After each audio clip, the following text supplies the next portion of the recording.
Good morning. I am here to talk to you about Ink Blotter, or our teacher alert program. And so, what I'm going to go ahead and do is I'm going to open up Ink Blotter just to get it going, right? So, let's say that if you're in the classroom or you're using this with students in a synchronous environment, then it's a very, very helpful to have this up and walk around or to be able to help students when they are struggling immediately. If you're using this in an asynchronous environment, it's so helpful, first of all, to be able to know who's active and who's not. So, right now, I have no active students. And if anyone starts to struggle, if anyone becomes active in the system and starts to struggle, an alert is going to come here.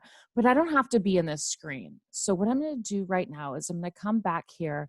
I'm going to grab an activity that I want one of my students to do. Let's do this one, shareable link. Okay, grab that shareable link, and then I've got an incognito window opened up over here as a student. So let's come over here, and I'm just going to paste in here because I want you to see how easy it is to get a student started on an activity. It's that simple. Once they have an account, we want to throw them into the system as quickly as possible so that they can't get distracted. So we're going to do waves in a string.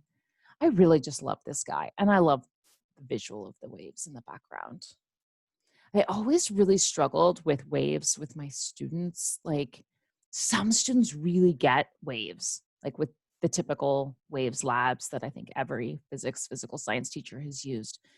But I don't know, just the inability to do more with it just meant that some students just didn't get it. So I love this lab, like really, really love it.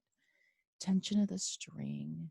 I'm going to increase that. And then the wave frequency, I'm going to say it's going to increase. Okay. And then I'm going to run my experiment. Yep, test this hypothesis.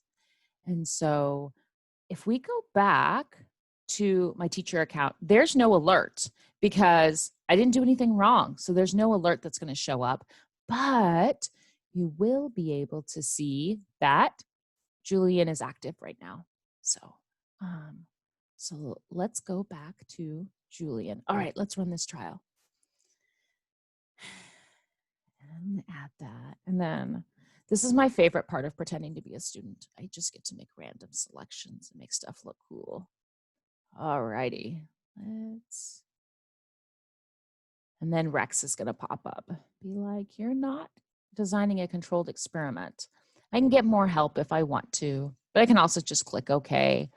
And so what's going to happen is I'm just going to run one trial. And then let's go ahead and flip back and see what that looks like from the student perspective. So here's Julian, and there's actually an alert up here. So let's pretend like if this was my entire screen, but this is, I get probably a better example if I'm using like an iPad or a tablet or my phone or whatever. It's going to be a little bit smaller anyway, so that's fine, I guess. So Julian Garcia has an alert in collecting data. He's been in this phase, so he's been in data collection for 1 minute. He's changing too many variables at once. He triggered this alert less than a minute ago. This is what he's studying right now. He's on waves in a string. He's looking at tension of the string versus wave frequency. And he had 100% in hypothesizing. And right now he has a 43% in collecting data. And if any other alerts had been thrown today, you would see all of those here. So you have so much information to be able to help Julian right now, whether you're in a synchronous or an asynchronous environment, like, because these are going to populate whether you're in this tab or not. As long as you've got that tab up somewhere on your computer, it's collecting those alerts. And so they're going to be there if you happen to click over and be like, how are my students doing? You could be like, let's get a hold of Julian. Or if Julian contacts you and is like, I'm so confused, what's happening? You could be like, Julian, how many variables should we change? Like, if you're testing something, how do you know what's causing the change that you say is occurring? And so it's just so helpful to be able to have that information. And then I'm going to go ahead and do a better job here and move on. And hopefully that's what Julian would do, either through Rex's help or through yours. And now I'm going to get here. I'm going to say the tension of my string increased and the wave frequency also say increased. I'm going to say that supports my hypothesis. And then students do this all the time. This one trial supports my claim.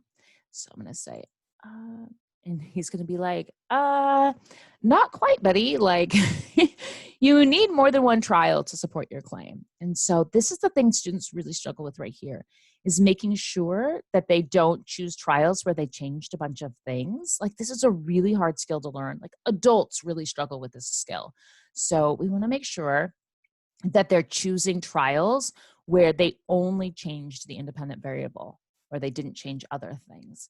And so then we're going to come back up here, say, okay, I'm good to go. I'm done with my analysis. And then I would move on to claim evidence reasoning. And so notice if I had clicked back as a teacher that it's going to show me that Julian's alert resolved. And then I can see that he had an analyzing data alert, and I want to get this full screen. So let me do that.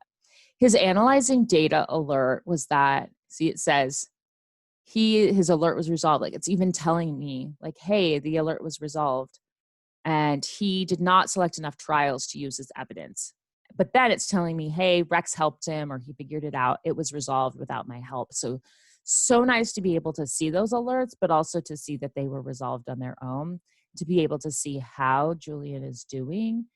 I'm telling you, having this information, whether you have students in the classroom or out of the classroom, it's so incredibly helpful to be able to see what students are doing in real time, and to be able to help them with that, to be able to see, okay, who is active out of my class and what's going on with those students. So incredibly helpful. And then we have another number of settings that you can change to adjust. Like, if you wanted to you want those alerts to stay for a longer period of time, resolved alerts, you could say, hey, I want resolved alerts. Like, if you're working in an asynchronous environment, maybe you want to see those resolved alerts, even if they happened in the last 5 minutes, just because you want to be able to see that information. And then you could get alerts if students do not progress from a specific phase. Like, for example, if you had students who really struggle with writing, maybe 10 minutes isn't long enough for them to write their claim evidence reasoning. And then you can change the settings for these class-wide alerts. And, clearing all alerts. So if you are working in an asynchronous environment, or if you are in the classroom, then you would likely want to have class-wide alerts, and you can change the settings for those class-wide alerts so that you can get a class-wide alert if you want it, but not if you don't.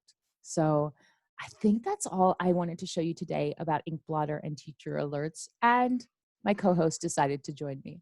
I hope you have a wonderful day. Please do not hesitate to reach out if you have any questions or you need any assistance.